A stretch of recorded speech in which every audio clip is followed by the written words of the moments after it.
आप लोग कैसे हो? जबरदस्त होंगे, मुझे आशा है। मेरी वीडियो देखते होंगे। हर मैथ के जितने भी क्वेश्चन भेज रहा हूँ ना साहब के इस पे डाल रहा हूँ वीडियो पे रोहित मिश्रा मैथ्स को। तो पहली बात तो रोहित मिश्रा मैथ्स को सब्सक्राइब करें, शेयर करें और हर सोशल मीडिया पे फैला दें। ठीक है, जैसे जितने भी आप लोग मेरी मदद करोगे, मैं टोटल क्वेश्चन लेकर आऊंगा और जो भी क्वेश्चन लेकर आऊंगा वो टॉपेस्ट रहेंगे। बिल्कुल अच्छे से अच्छे क्वेश्चन बनाऊंगा। ठीक है, आज बढ़िया से बनाऊंगा क्वेश्चन। आप जितने भी क्वेश्चन बना रहा हूं एक एक क्वेश्चन नोट करेंगे और वीडियो को शेयर करते रहेंगे। ठीक है, जय हिंद, जय भारत।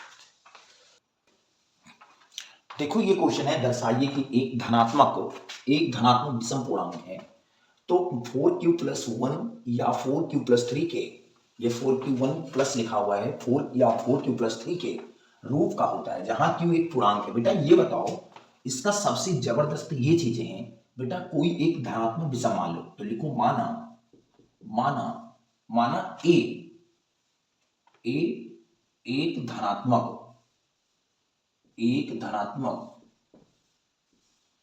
विषम पूर्णांक है, विषम पूर्णांक है। माना एक धनात्मक विषम पूर्णांक है। अच्छा ये बताओ बेटा, कोई एक विषम है, कोई एक विषम धनात्मक विषम पूर्णांक है, कोई भी है, मान लेते हैं। तो मैं कर देता हूं बेटा, याद रखना ये आपने पढ़ा है यूक्लिड मेथड्स। ठीक है, BQ+R। ठीक है, A बराबर BQ+R से मैं क्या करूंगा, तुलना कर लूंगा। अगर मान लो तुलना कर देने पर अगर इससे करूंगा बेटा, ये करूंगा, कोई मान लो ए धनात्मक पूर्णांक है 4Q और +1। ठीक है, अब ये बताओ b के अगर तुलना किया जाए तो b की जगह पे क्या लिखा हुआ है, b की जगह पे आपका 4 लिखा हुआ है। ठीक है, b की जगह पे 4 लिखा हुआ है, इसमें कोई संदिग्ध वाली बात नहीं है ना, इसमें कोई संदिग्ध वाली बात नहीं है। a बराबर 4q+1 तो b बराबर आपका क्या हो गया बेटा, b बराबर आपका पैदा हो गया 4। अच्छा तो बेटा ये बताओ r का कोई भी संभावित मान होगा, माना याद रखना जहां क्या होगा, r का संभावित एक मान होगा, बिल्कुल एक प्रोबेबिलिटी आपको देखेंगे, एक संभाव्यता है ना, मान होगा r बराबर, पहले हम 0 मान लें, मान लो 1 से, फिर 1 मान लें, फिर 2 मान लें, फिर 3 मान लें और कितना मान लें, 4 मान लें। ठीक है, 4 मान लेते हैं। ठीक है, कोई दिक्कत नहीं इसमें। तो हम रख देता हूं a बराबर 4q+r। ठीक है, a बराबर 4q+r की जगह पे रखा करूंगा इसको। तो बेटा ये बताओ, यदि मैं अगर r बराबर 0 रख दूं, r बराबर क्या रख दूं बेटा, r बराबर अगर 0 रख दूं बेटा, बहुत संतुष्ट समझना बेटा, बहुत ईमानदारी से। ठीक है, r बराबर अगर 0 रख दूं, मान लो r बराबर अगर 0 रख दूं तो हमें जो पैदा होगा वो होगा 4q+r। r की जगह पे क्या रख दिया मैंने, 0 रख दिया।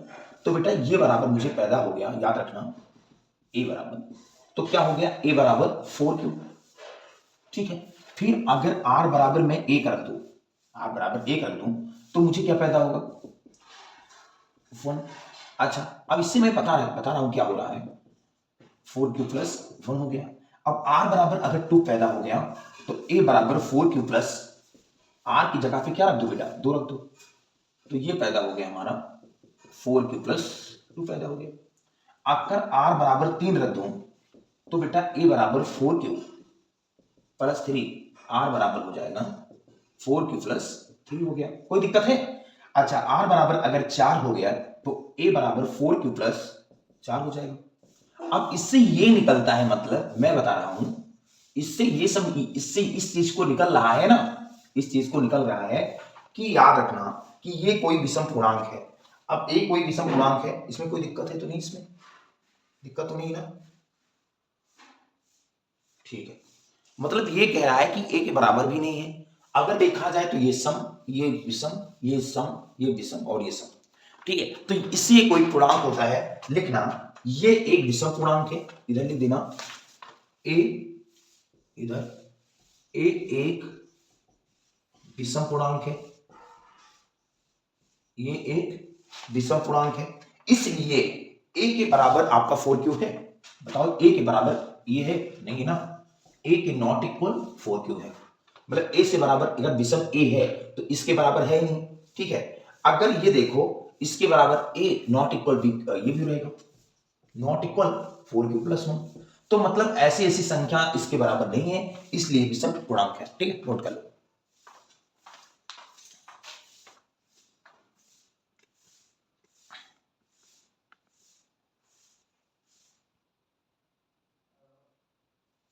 देखो बेटा, वह सबसे बड़ी संख्या ज्ञात करो जिसमें 248 व 1032 को विभाजित करने पर शेषफल क्रमशः कितना आ रहा बेटा, याद रखना। थोड़ी अगर गड़बड़ हो गई तो देख लो जाके मैं। देखो बेटा, वह सबसे बड़ी संख्या ज्ञात करना है, तो अगर बेटा सबसे बड़ी संख्या निकालना है तो ये मान चलिए अगर लिखा है तो मुझे एचसीएफ निकालना होगा। क्या निकालना होगा? एचसीएफ। तो बेटा 248 और 1032 को विभाजित करने पर शेषफल कितना आता है? 8 आता है। तो जो शेषफल आए बेटा, याद रखना, वो शेषफल को घटा दिया करो, तब ये बड़ी से बड़ी संख्या निकालेगा। क्योंकि ये अगर ये सीएफ निकालना है तो बड़ी से बड़ी कब निकलेगी? जब ये संख्या से भाग करोगे शेषफल 8 आएगा। तो 248 में 8 अगर कम कर दोगे तो हो जाएगा 240, और 1032 में 8 कम कर दोगे तो हो जाएगा 1024।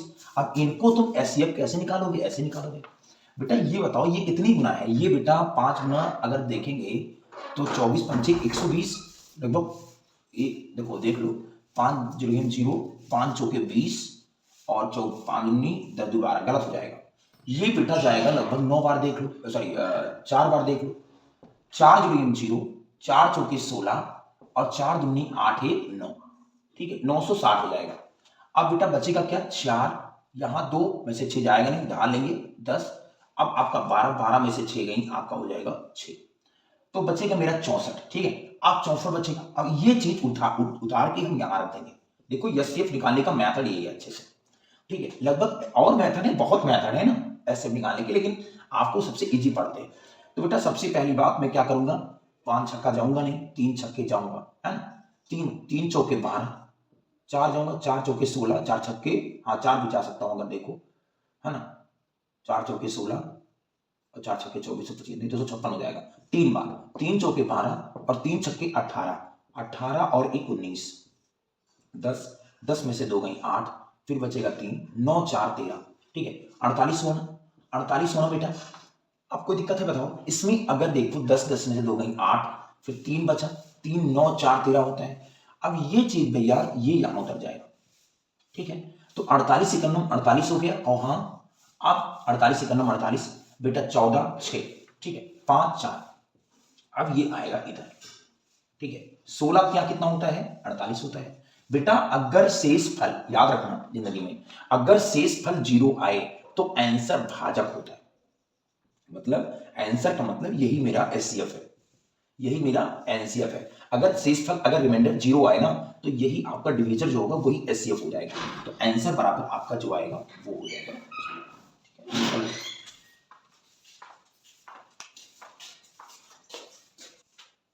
देखो सिद्ध कीजिए कि a प्लस रूट बी एक अवर्मीय संख्या है। बेटा ऐसे क्वेश्चन मैं बहुत बार करा चुका हूं, तो ये बेटा क्वेश्चन अब यहाँ a प्लस रूट बी आ गया, ठीक है। तो मैं कर सकता हूं, माना a प्लस रूट बी एक, मैंने अगर अपरिमेय कहे तो परमीय मान लेना, उल्टा मैंने परमीय संख्या मान लिया, ठीक है। कोई दिक्कत है नहीं है ना। तो मैं कर सकता हूं a प्लस रूट बी, ठीक है। अगर मैं कुछ भी मान लू, यहां p मान लू, ठीक है, यहां p मान लू। अगर कोई परमीय बोला है तो p मान सकता हूं, ठीक है। अगर ये बताओ p मान लिया बेटा, तो अगर इसमें तो जल्दी से जल्दी सिद्ध हो जाएगा।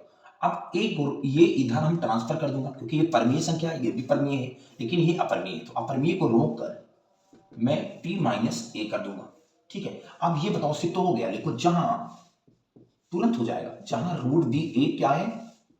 अपरिमेय संख्या है। कौन संख्या बेटा? अपरिमेय संख्या। और p माइनस अगर a की बात करो ना, p माइनस a की बात करो तो एक परमीय संख्या है, एक परमीय सॉरी एक परमीय संख्या है, एक परमीय संख्या है। कभी भी याद रखना जिंदगी में कभी भी परमीय संख्या अपरिमेय संख्या के बराबर नहीं हो सकती, ये बात तय है बेटा। बेटा जैसे कहने का मतलब अपरिमेय संख्या के बराबर नहीं हो सकती। जैसे मैं कह सकता हूं कि कभी गंदे आदमी ना सही आदमी के साथ नहीं रह सकते, बराबर नहीं हो सकती। बेटा ऐसे भी बोलता हूं ना कि कभी भी गरीब आदमी अमीर आदमी के साथ नहीं रहता, ये तो कलयुग वाली है, कभी नहीं रहते सर जी। तो बेटा याद रखना, not equal p minus q, sorry p minus a, p minus a. तो बेटा यही हमारी हो गई, ये क्योंकि बराबर नहीं हो सकता, इसलिए क्या है, इसलिए ए प्लस रूट बी एक अपरिमेय संख्या है। जिंदगी में पढ़ाई करो मेरे दोस्त, और कुछ नहीं है इस जिंदगी में, याद रखना अपरिमेय संख्या है, सिद्ध हो गया। तो जबरदस्त सिद्ध करना है, पढ़ाई के अलावा लाइफ में कुछ नहीं है, हम बता रहा हूं सीरियसली बात। हम सब मिडिल फैमिली के लोग हैं, ना कि अडानी और अंबानी की औलाद है। हमें सबको पढ़ना है और टॉपर बन के आना है, वो भी रोहित मिश्रा मैथ्स का जबरदस्त नाम करना है, माँ बाप का भी नाम करना है, और जबरदस्त वीडियो को शेयर करना है, ठीक है, और मैथ में टॉपेस्ट नंबर पाना है और यूपी टॉपर बनकर आना है, ठीक है। नोट कर लो। देखो यदि बहुपद a square plus 9 into x square plus 13x plus 6a का एक मूल दूसरे मूल का व्यतिक्रम है, तब ए का मान याद करो। बेटा ये बताओ, बिल्कुल सिंपल बात है, माना बेटा ये क्वेश्चन माना एक बहुपद दिया हुआ है a square plus 9 into x square, ठीक है, प्लस 13x, और बेटा ये आपका ये 9 है, सॉरी इसके लिए याद रखना 9 है, और ये आपका 6a है, ठीक है, 6a। कोई दिक्कत होगी बताना भैया। अब आपकी दिया है ए का मान याद करना है, बिल्कुल ये बात। ये बताओ बेटा यदि बहुपद ए है तो कोई एक मूल दूसरे मूल का व्युत्क्रम है, तो माना एक मूल मैंने मान लिया, माना एक मूल मैंने अल्फा मान लिया, मान लो क्या मान लिया बेटा, मैंने अल्फा मान लिया, कोई दिक्कत है, मैंने अल्फा मान लिया और अल्फा मान लिया, और प्रश्नानुसार क्या कह रहा है, प्रश्नानुसार कह रहा है कि इस मूल का व्युत्क्रम मतलब उल्टा, ठीक है बेटा, इस मूल का व्युत्क्रम। तो ये बताओ इस मूल का व्युत्क्रम मतलब उल्टा कर दिया, ठीक है, प्रश्नानुसार, कोई दिक्कत है। तो ये बताओ अगर हम इस चीज का गुणनफल निकालें, मूलों का, अगर मूलों का गुणनफल निकालें बेटा, तो मूलों का गुणनफल क्या होता है, अल्फा इंटू बीटा। यहां अल्फा मान लिया, यहां 1/2 दिया है, इसमें पहला मूल ये है और दूसरा मूल ये है, तो अल्फा गुना 1/अल्फा हो जाएगा। और अल्फा प्लस गुणनफल क्या होता है बेटा, ये गुणा मैंने कर दिया। और मूलों का गुणनफल क्या होता है बेटा, बेटा याद रखना C/A, मतलब कह सकता हूं अचर पद है ना, अचर पद और बटे एक्स स्क्वायर का गुणांक होता है। इसमें किसी को दिक्कत तो नहीं बेटा, तो अल्फा से अल्फा कट जाएगा, बचेगा 1। अब अचर पद क्या है बेटा, मतलब अचर पद मतलब बेटा c और एक्स स्क्वायर का गुणांक एक्स स्क्वायर, तो बेटा ये है, यही तो है एक्स स्क्वायर। तो अगर ए स्क्वायर को प्लस 9 और इधर पंचांतर कर लेंगे तो -6 हो जाएगा, ठीक है। अगर ए स्क्वायर को सेटिंग से लिखेंगे तो -6 से और -9 बराबर 0, ये माइनस आएगा, इधर वाला प्लस होगा। 9 एकम 9 मतलब गुणा करने पर 9 आए और जोड़ने पर 6 आए, तो 3 त्रिका 9, 3 3 6 हो जाएगा। इधर कर लेते, कोई दिक्कत नहीं इसमें बाबू। ए स्क्वायर -6a और प्लस आपका 9 होगा। ये कर सकते हो ए स्क्वायर -3a 3 3 6 और प्लस 9। अगर मैं कॉमन लू, यहां तक कॉमन ले लू तो बचेगा a -3, और यहां 9 को लिख सकता हूं 3 गुणे 3, तो अगर 3 ले लूंगा तो a माइनस हो जाएगा 3। ये चीज सेम है, तो a -3 एक ब्रैकेट में और a -3 एक ब्रैकेट में, तो a -3 बराबर अगर मैं 0 मान लूं तो a बराबर कितना हो जाएगा, 3 हो जाएगा।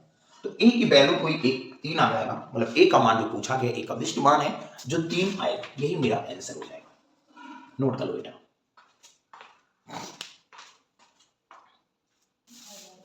बेटा यदि बहुपद में, अगर याद रखना बिल्कुल, यदि बहुपद में बेटा x³ -4x² -3x + 12 के दो मूल हैं √3 तथा -√3, तो इसका तीसरा मूल ज्ञात कीजिए। बेटा सबसे पहली बात ये त्रिघात है, त्रिघात बहुपद है क्योंकि इसमें 3 घात लगे हुए हैं, तो मैं कर सकता हूं कि अल्फा प्लस बीटा और यहाँ गामा करके, ठीक है। तो बेटा ये त्रिघात बहुपद है, कोई अल्फा बीटा और गामा, ठीक है। इसका सूत्र क्या होता है लिख देना, माना तीन मूल दिए हुए हैं, माना 3 मूल है, 3 मूल क्या है, अल्फा बीटा और गामा है, ठीक है। सिंपल बात है। तो तीनों का मुझे अगर देखा जाए, दो मोल दिए हुए हैं, तो अगर मैं अल्फा प्लस बीटा और गामा निकाल दूं तो सूत्र होता है बेटा बेटा माइनस बी अपॉन ई, है ना, माइनस बी अपॉन ई। तो बेटा ये होता है माइनस बी मतलब एक्स स्क्वायर का गुणांक, एक्स स्क्वायर का गुणांक बेटा, और क्या होता है, एक्स स्क्वायर का गुणांक होता है, और बेटा ए होता है ना बेटा, क्या होता है, एक्स क्यूब का गुणांक, एक्स क्यूब का गुणांक होता है, बहुत इंपॉर्टेंट है। ठीक है भैया, ये बताओ इसका होता है माइनस बी अपॉन ए करके। ठीक है, तो ये मूल तो दिया है, बिल्कुल सिंपल बात है। ये बताओ बेटा, मुझे दिया है ये बेटा x cube plus b x square plus c x और प्लस डी। ठीक है, तो बिल्कुल सिंपल बात है बेटा। ये बताओ बी की वैल्यू कितनी है, बी की वैल्यू बेटा यहाँ 4 रखा हुआ है, -4, और ए की वैल्यू कुछ ना हो तो बेटा हम यहाँ 1 मान लेंगे। ठीक है, तो बेटा माइनस से माइनस, यहाँ देखो माइनस से माइनस प्लस हो जाएगा, तो बेटा 4 हो जाएगा, कटेगा नहीं, माइनस आएगा तो +4 हो जाएगा, तो 4 हो गया ना। अब ये बताओ, मेरी बात और सुन लो, यहाँ तो रखा ही नहीं मैंने, अल्फा की वैल्यू बेटा 2 मूल में 1 मूल अल्फा और इसका मतलब बीटा दिया है, तो एक यहाँ लिखते रहना √3 और -√3, और गामा की वैल्यू निकालनी है, माना गामा मुझे निकालना था। तो ये बताओ बेटा -√3 प्लस √3 कट जाएगा तो बचेगा गामा। अच्छा, गामा बराबर अगर देखा जाए तो बेटा कितना आएगा, 4 आएगा। तो यही मेरा आंसर होगा। तीसरा मूल अगर निकालना था तो गामा बराबर मेरा 4 हो जाएगा। ठीक है, नोट कर लो, जबरदस्त आंसर है, और लोग शेयर करो वीडियो को। ठीक है, 5 क्वेश्चन कंप्लीट हुए, छठवां देखिए। देखो बेटा सिंपल बात है, इसमें कुछ नहीं करना है, आपको जबरदस्त बताना है। ठीक है, ये बताओ बेटा कि ये A1/A2 B1/B2 C1/C2 के अनुपात में दिया हुआ है। ठीक है, अनुपात ज्ञात करना है कि संगत है कि असंगत है। ठीक है, बिल्कुल सिंपल बात है, इसमें कुछ और नहीं करना है, बस आपको क्या करना होता है, जबरदस्त तुलना। ठीक है, जबरदस्त तुलना करेंगे। अगर हम देखेंगे कि इसमें क्या होता है बेटा, अगर देखा जाए तो एक एक क्वेश्चन लगाएंगे बेटा, A1/A2, ठीक है, B1/B2 बराबर C1/C2। ठीक है, बिल्कुल सिंपल बात है बेटा। A1 की जगह पे क्या लिखा हुआ है बेटा, A1 की अगर इसको देखोगे A1x प्लस B1, अगर इसको 8 लाना है तो हमारे सोल्यूशन में -8 कर देना, बराबर यहाँ 0 कर देना। ठीक है, यहाँ कोई दिक्कत नहीं पड़ेगी, B1y प्लस C1 बराबर 0। इसका क्या हो जाएगा बेटा, A2x देखेंगे, A2x B2y और प्लस C2 बराबर हम कर देंगे 0, बराबर इधर -12 है +12 है, -12 करके इधर 0 कर देंगे।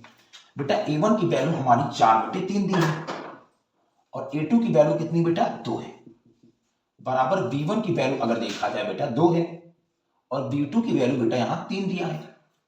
C1 की वैल्यू अगर देखा जाए तो -8 है, और C2 की वैल्यू देखा जाए तो -12 है। ये बताओ बेटा, बहुत ईमानदारी से समझना सवाल, इसमें कुछ नहीं है। अगर देखा जाए तो बाबू A1 की जगह पे क्या लिखा हुआ है, B1 की जगह पे क्या लिखा हुआ है, C1 की जगह पे क्या लिखा हुआ है, ये चीज देखना है बेटा। तुलना तो करना है बेटा, तुलना अगर करोगे तो जबरदस्त A1 की जगह पे क्या लिखा हुआ है, B1 की जगह पे क्या लिखा है, C1 की जगह। देखो ये बिल्कुल सिंपल बात है, इसमें कुछ नहीं करना है, आपको जबरदस्त लगाना है बेटा। ये बताओ, अब आप ये करोगे कि A1 जो है ये 3 नीचे आएगा तो 3 दूनी कितना हो जाएगा, 2 नीचे है, 3 दूनी 6 हो जाएगा। ठीक है, तो सिंपल बात मैं कह सकता हूं 4 कितना हो जाएगा, 6 हो जाएगा बेटा, 2/3 हो जाएगा बेटा, माइनस से माइनस, और ये जो है 8/12 हो जाएगा। अच्छा ये बताओ, इसको और काट सकते हैं ना, छोटा कर सकते हैं, इसको प्रणाम कर दो, 2 दूनी 4 और 2 3 6। ठीक है, 4 दूनी 8, 4 3 12, तो हमें लग रहा है सब बराबर है, इसमें हमें लग रहा है सब बराबर है, मतलब A1/A2 B1/B2 और C1/C2। ये बताओ तीनों बराबर है कि नहीं, बराबर है ना सर जी। तो अगर तीनों बराबर हैं तो मैं कह सकता हूं कि ये संगत है। सबसे पहली बात ये, अगर तीनों बराबर होंगे तो संगत होंगे। अगर कोई और पूछ ले तो उनके अगर देखा जाए तो उनके अनेक हल हैं, तो उनके अनेक हल हैं। ठीक है, समझिए, संगत तो है लेकिन उनके अनेक हल हैं। ठीक है, नोट कर लो। देखो बेटा, एक आयताकार बाग की जिसकी लंबाई, एक आयताकार का बाग दिया हुआ है, बिल्कुल सिंपल बात है, एक आयताकार है, बिल्कुल सिंपल बात है यार, बिल्कुल जबरदस्त बातें हैं। एक आयताकार बना हुआ है, ठीक है, एक आयताकार जिसकी लंबाई कुछ है, लंबाई है, चौड़ाई है, कुछ भी है, मतलब इसकी लंबाई चौड़ाई क्या दिया है, 4 मीटर अधिक है, लंबाई जो है चौड़ाई से 4 मीटर है, अर्ध परिमाप 36 मीटर। तो बाकी विमा ज्ञात करना है, ठीक है। विमाएं तो मान लेते हैं बेटा, याद रखना, माना बाघ की जो विमा दी है, मान लेते हैं विमा, बेटा माना बाघ की जो विमा दिया है ना, या मैं कह सकता हूं लंबाई और चौड़ाई मान लेता हूं, ठीक है। माना बाघ की लंबाई, विमा ही डिपेंड है इस पे, माना लंबाई x है और चौड़ाई अगर देखा जाए बेटा, चौड़ाई अगर देखा जाए तो चौड़ाई अगर b मतलब यल मतलब लंबाई, और चौड़ाई मैंने y मान लिया, ठीक है। अब आपका पहली शर्त से क्या कह रहा है बेटा, पहला शर्त आपका क्या है, बिल्कुल सिंपल बात है, आयताकार बाघ की जिसकी लंबाई मतलब x है बेटा, लंबाई और चौड़ाई से 4 मीटर अधिक है बेटा। तो लंबाई और चौड़ाई से कितना मीटर अधिक है बेटा, बेटा 4 मीटर अधिक है। तो मैं कह सकता हूं बेटा, सिंपल बात है, ये कह रहा है, सिंपल बात, मान लो अगर y और x था, अब चौड़ाई से कितना अधिक है, चौड़ाई से कितना अधिक है, 4 मीटर। ये कह रहा है जब तुम 4 अधिक हो जाओगे तब मेरे बराबर पहुंचोगे, ये बेटा बहुत इंपॉर्टेंट है। अच्छा, पहला समीकरण हो गया, ठीक है। अब ये फिर कह रहा है अगर इसको पंचांतर कर लो कोई दिक्कत नहीं, ऐसे रखने में तो कोई दिक्कत नहीं। अब इसका अर्ध परिमाप बेटा, पूरा परिमाप अगर पैरीमीटर अगर सेकंड से बोला है, सेकंड सर से अगर बोलेगा तो बेटा याद रखना इसका परिमाप क्या होता है। अगर बिल्कुल बना है जिसकी आयताकार का, तो आयताकार का होता है 2 गुणे लंबाई और प्लस चौड़ाई, है ना, ये दिया है। लेकिन ये बोला गया है बेटा आधा है, तो इसका होता है बेटा अर्ध परिमाप का, बेटा 2 कर देना। अर्ध परिमाप बेटा 36 दिया हुआ है, ठीक है। तो 2 से 2 कैंसिल हो जाएगा। यल कितनी है, यल की वैल्यू बेटा, यल की वैल्यू x और b की वैल्यू आपकी y, और बराबर हो जाएगा 36, ठीक है। सिंपल बात है भाई, इसमें किसी को दिक्कत तो नहीं इसमें। अच्छा, ये समीकरण नंबर सेकंड हो गया, ठीक है। अब हमने y बराबर x प्लस 4 समीकरण में सेकंड में रख दूंगा, मैं रखने पर, ठीक है। तो सिंपल बात मैं इसमें रख दूंगा, तो x प्लस y की वैल्यू x प्लस 4 और बराबर बेटा 36 हो जाएगा। x और x कितने हो जाएंगे, 2x प्लस 4 और बराबर आपके 36 हो जाएंगे। तो बेटा 2x को अगर रोक लूंगा तो 4 को इधर भेज दूंगा तो 36 माइनस हो जाएगा 4। तो 2x को रोक लूंगा तो 36 में अगर 4 को कम कर देंगे तो बेटा हमारे पास कितना बचेगा, 36 में अगर 4 को सब्ट्रैक्ट कर दूंगा तो बचेगा 32। तो 2 1 कम 2, 16 दूंगा कितना होता है 32। तो x बराबर हमारा आ जाएगा 16, ठीक है। अब इसकी जो लंबाई आई वो आया 16। अब x बराबर 16 कहां रख दे, समीकरण नंबर फर्स्ट में, ठीक है, समीकरण फर्स्ट में रख दूंगा। तो y की वैल्यू मतलब चौड़ाई की वैल्यू आ जाएगी, तो x प्लस 4 हो जाएगा और y बराबर आपका x प्लस 16। तो बाबू y बराबर 16 और 4 कितना होता है 20। तो y बराबर 20 मतलब चौड़ाई बराबर 20 आ गया और लंबाई बराबर 16 आया। तो इसमें कोई संदिग्ध है तो बताइए, यही इसकी बीमा है, बीमा इसकी जो है 16 और 20 आ गया, ठीक है। तो नोट करते रहो, शेयर करते रहो वीडियो को, सब्सक्राइब जरूर करो, चैनल को बढ़िया से फैला दो, ठीक है।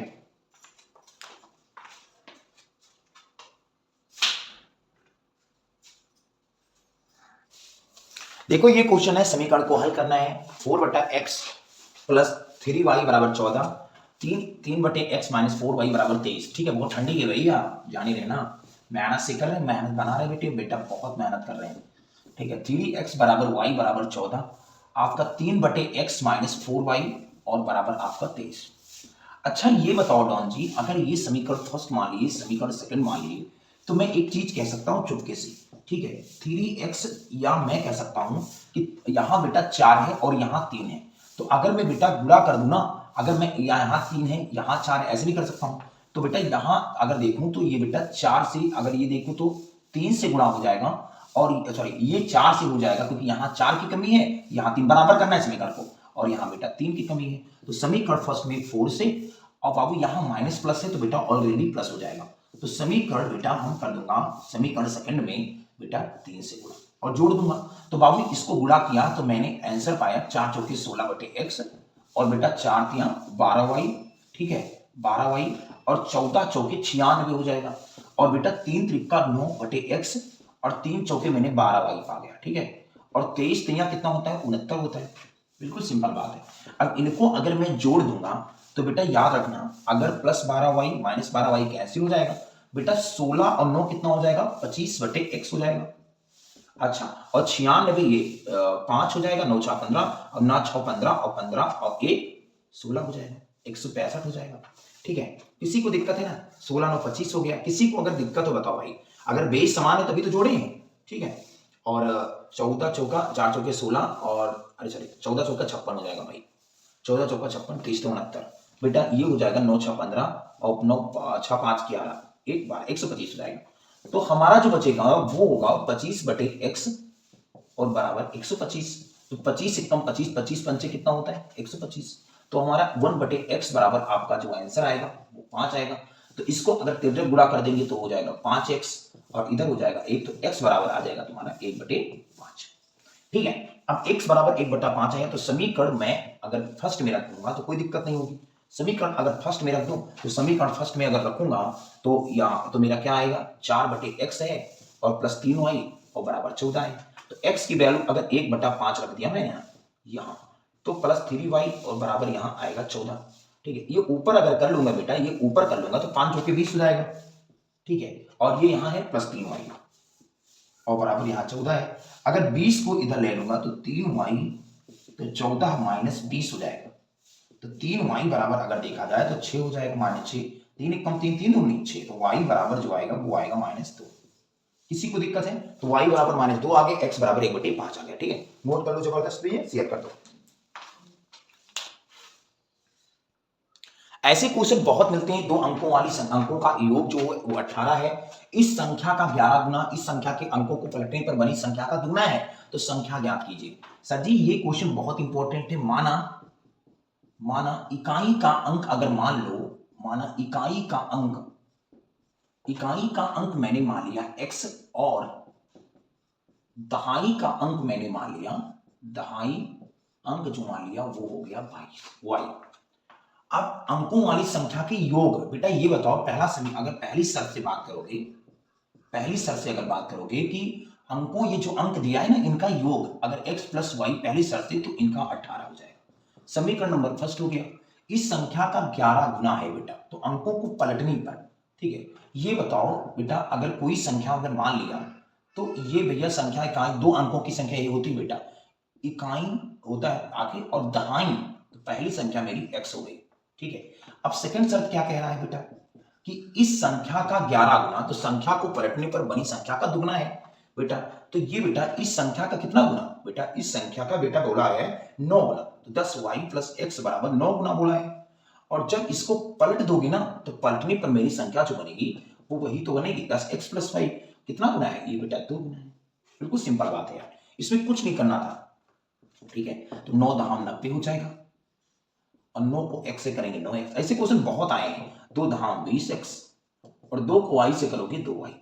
ठीक है, अच्छा ये बताओ बेटा सिंपल बात है, अगर x को x में घटा दूं और इनको इनमें घटा दूं तो बेटा बचेगा मेरे पास 9x में अगर 20 को सब्ट्रैक्ट कर दूं, ठीक है, और इनको इनमें कर दूं या ऐसे कर दूं 2y को 90y में मैं सब्ट्रैक्ट कर दूं, कोई दिक्कत है बेटा? आएगा, देखो कैंसिल है, क्वेश्चन गलत है सही है ये देखेंगे बेटा, इनको इनमें कर दूंगा, इसको कर दिया।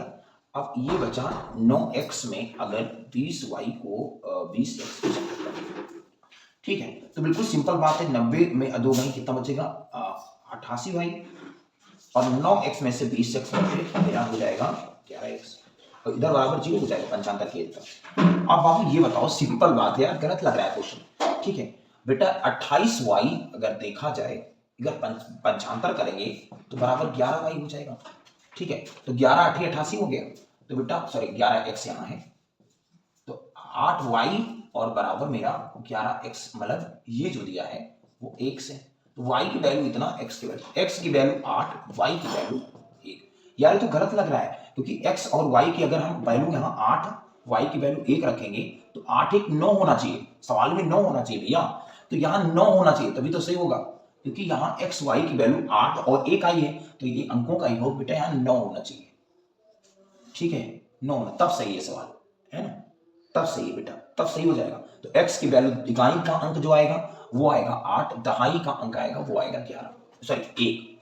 ठीक है, तो तभी मेरा आंसर सही होगा, अन्यथा क्वेश्चन गलत लग रहा है। आंसर में कहीं प्रैक्टिस में कहीं लिखित में क्वेश्चन गलत हो गया होगा तभी हो जाएगा।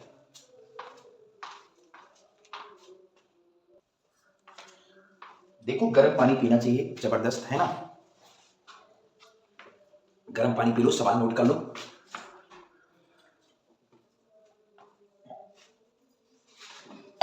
देखेंगे 5 वर्ष बाद जैकब की आयु उसके पुत्र की आयु किससे 3 गुनी हो जाएगी। 5 वर्ष पूर्व जैकब की आयु उसके पुत्र की आयु की 7 गुनी थी, उनकी वर्तमान आयु क्या होगी। यार ये बताओ, मैंने आपको बताया एज का जो अंतर होता है, याद रखना बेटा, दो चीज है।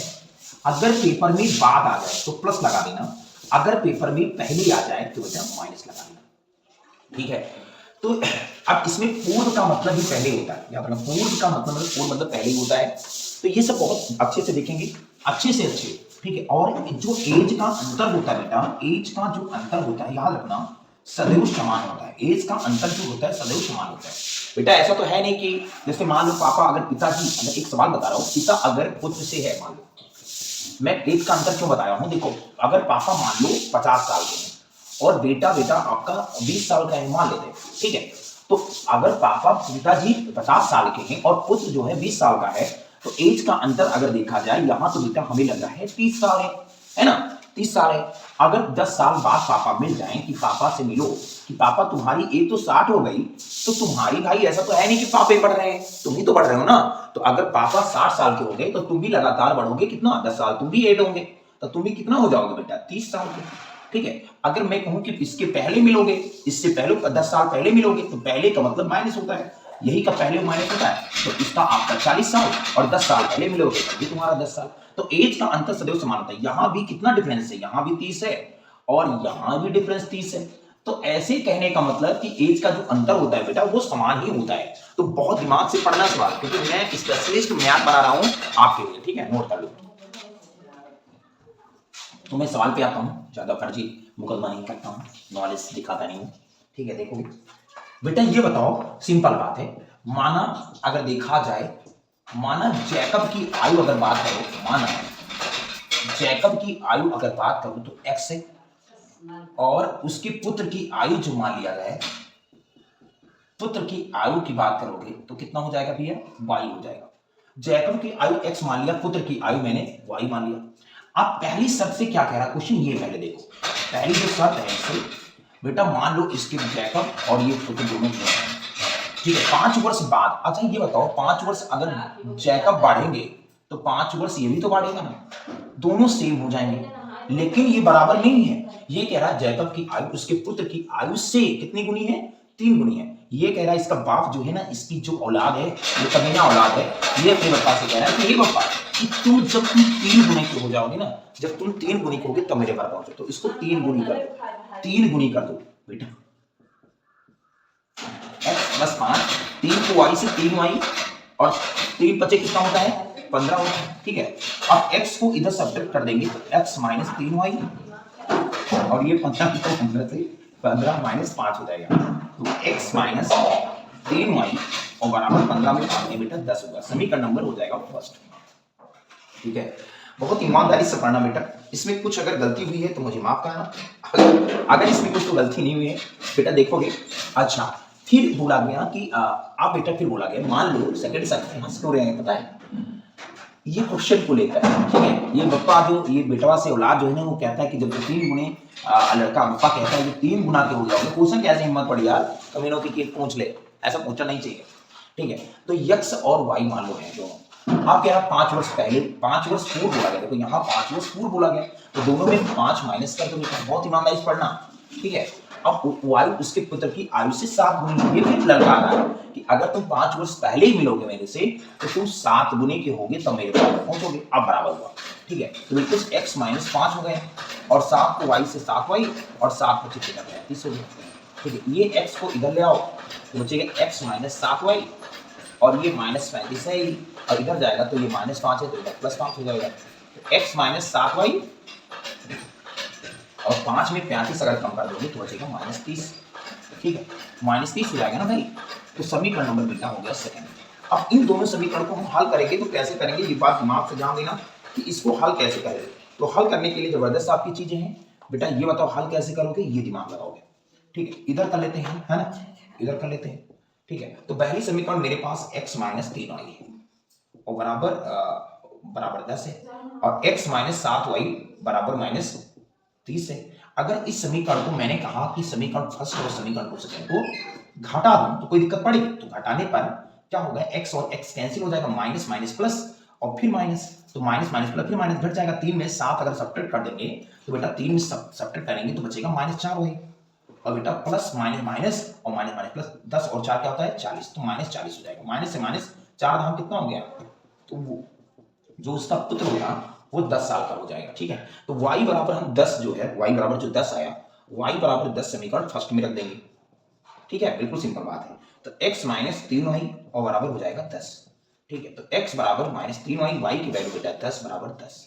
ठीक है, 3 दहाम कितना होता है बेटा 40 होता है, सॉरी 3 दहाम 30 होता है सर जी, 3 दहाम 30 बराबर 10। ये इधर लेंगे तो x बराबर अगर करेंगे तो -30 हो जाएगा, तो 10 से प्लस 30 हो जाएगा, तो x बराबर बेटा 40 हो जाएगा। तो जो इसका जैकब की आयु वो 30-40 साल हो जाएगी और पुत्र की 10 साल हो जाएगी, तो हमारा सेटिस्फाई हो जाएगा, कोई दिक्कत नहीं है। बस आपको लगातार मेरी वीडियो को लाइक करके और बिल्कुल लगातार नहीं, आप ही नहीं, एक बार सब्सक्राइब करो तो सब्सक्राइब और बेल आइकन पे दबा देना और फैला देना वीडियो। ठीक है, और टोटल वीडियो देखनी चाहिए, क्योंकि देखो एक एक क्वेश्चन देखोगे ना तब एक एक रिमेंबर हो जाएगा, अपने क्वेश्चन पूरे दिमाग में फीडिंग हो जाएगा। ठीक है,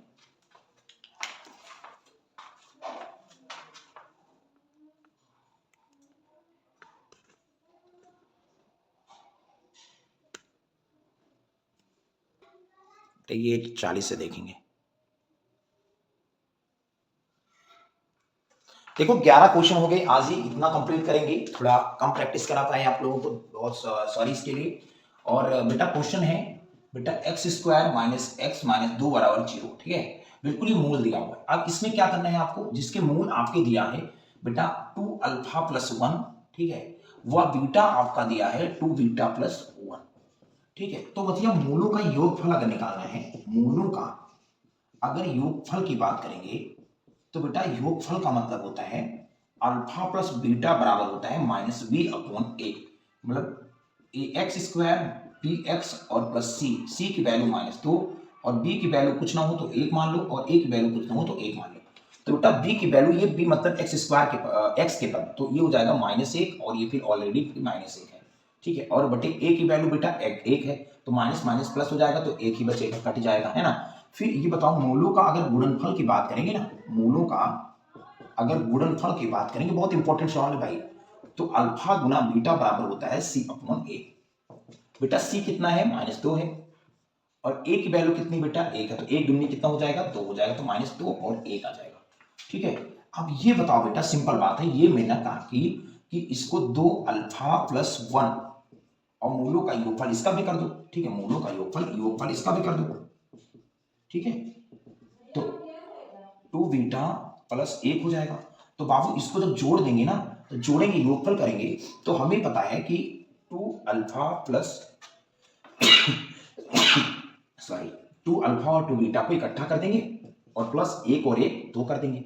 तो भैया इसमें कॉमन इतना में देखो तो ये बचेगा 2 अल्फा प्लस बीटा और ये बचेगा तुम्हारा क्या बेटा, ये जो बचेगा ये बचेगा 2। तो ये बताओ, ये हमारा जो आएगा ये अल्फा प्लस बीटा बराबर कितना आएगा, ये 2 आएगा। अरे सॉरी, एक बात, इतने में कॉमन लेता, इतना में नहीं, इतना में कॉमन लेते, तो ये बचेगा 2, तो इधर बचेगा अल्फा प्लस बीटा और ये बचेगा प्लस 1। ठीक है, बाहर कर दो 2। ठीक है, 2 इसकी वैल्यू 1 दी है, तो 1 प्लस 2, 2 1 कम 2 और 2 2 कितना होता है 4।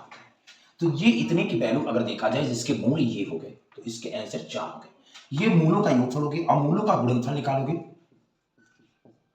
तो बाबू आपके गुणनफल का मतलब 2 बीटा प्लस 1 अगर गुणा करोगे तो 2 को अल्फा से करोगे तो बनेगा 2 दूनी 4 अल्फा बीटा। ठीक है, फिर इनको करोगे 2 अल्फा, ठीक है 2 अल्फा, अब इनको करोगे तो 2 बीटा, इनसे इनको करो, अब इनको एक एक कम 1 कर दो। ठीक है, अब ये बताओ बेटा, इनको 4 गुणे अल्फा बीटा तो हो ही गया, यहां से क्या है, यहां 2 कॉमन है, तो अल्फा प्लस बीटा हो जाएगा और यहाँ प्लस 1 हो जाएगा। ठीक है, बिल्कुल सिंपल बात है भाई, इसमें कुछ करना नहीं था। तो 4 गुणे अल्फा और बीटा की वैल्यू बेटा यहाँ -2 है, प्लस 2 गुणे अल्फा प्लस बीटा की वैल्यू 1 प्लस 1। ठीक है, 4 दूनी बेटा यहाँ कर लेंगे, 4 दूनी 8, या इधर खींच के इधर कर लेते हैं। ठीक है, 4 दूनी बेटा -8 हो जाएगा और बेटा 2 एकम कितना हो जाएगा 2 और प्लस 1। ठीक है, तो बेटा ये तो -8 और 2 और 1 कितना होता है 3, 3 में से 8 नहीं बेटा -5 होता है। तो मूलों का जो गुणनफल आएगा, इसको लिख देना, मूलों का जो गुणनफल आएगा वो हमारा -5 है। तो सभी आंसर आ गए बहुत अच्छे से। आज तक 11 ही क्वेश्चन करा पाए हैं। आप लोग ज्यादा से ज्यादा क्वेश्चन शेयर करो, वीडियो को लाइक करो, कमेंट करो, सब्सक्राइब करना ना भूलें। कल से मेरी नरेशन की क्लास रहेगी जरूर, आपको नरेशन भी देखने को मिलेगा, मतलब ग्रामर के टोटल पोर्शन मिलेंगे।